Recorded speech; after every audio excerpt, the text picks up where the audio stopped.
Sukunat ko'ngillarga sokinlik ulashuvchi kanal.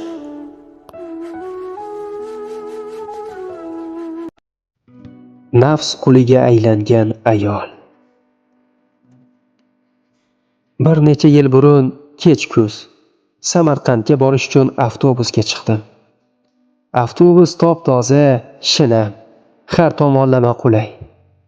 Bir nechta tadbirkor ayollar avtobus saloniga chiqib, qo'llarida turli narsalarni ko'tarib, yo'lovchilarga o'tkazish uchun mollarni maqtay ketdi. Ayollardan biri qo'lida mandarin ko'tarib olgandi.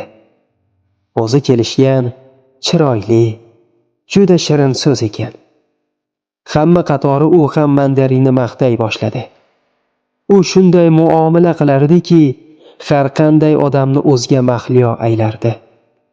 Yo'lovchilardan bir nechtasi mandarin xarid qildi. Ulardan biri: "Opajon, ishqilib, mandarinlaringiz chirimaganmi? Yaxshimi?" dedi. "Aylanay ukajon. Sotganlarim ortidan bola-chaqa boqaman-a? Buyurmasin", deb qasam ichdi. Ayolning qasam ichishi va shirin gapi qosh qoqishlariga uchgan yana bir necha xaridorlar mandarin oldi. Ayol sotganicha sotib, avtobusdan tushib, eshik oldida turib, boshqa xaridorlarga molni maqtardi. Bir vaqt yo'lovchilar ichida g'ala-g'ovur boshlandi.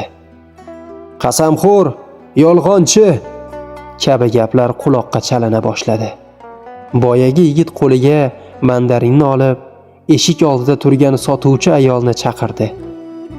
Ayol yana mandarin olsa kerak degan ilinjda avtobusga ko'tarildi.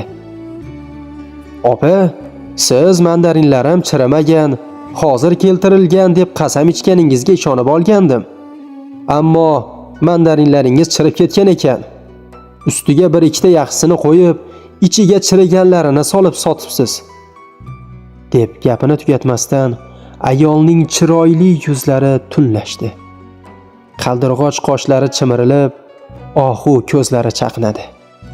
Shirin so'zlar o'rniga zaharli va haqoratli so'zlar o'qday yog'ila boshladi. Nozik qo'llar yigitning yoqasiga yopishdi. Hay-haylab bir amallab ajdarho changalidan yigitni qutqarib, zaharli ilonni pastga tushirdik.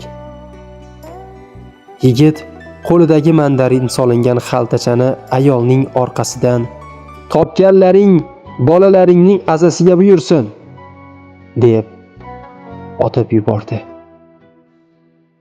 Boshqa mandarin xaridorlari ham birin-ketin zaqqumli qarg'ishlarini yog'dira ketishdi. U beparvo boshqa avtobusga mandarinlarini ko'targancha chiqib ketdi.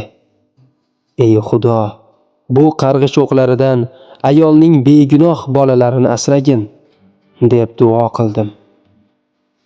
Azizlar, biz bolalarimizni harom luqma berib ulg'aytirsak, halol haromni o'rgatmasak, o'zimizni badkirkor amallarimiz bilan ularni qarg'ishlar o'qiga duchor qilsak, farzandlarimizdan buyuklik va olimlik kutsak, to'g'ri bo'larmikan?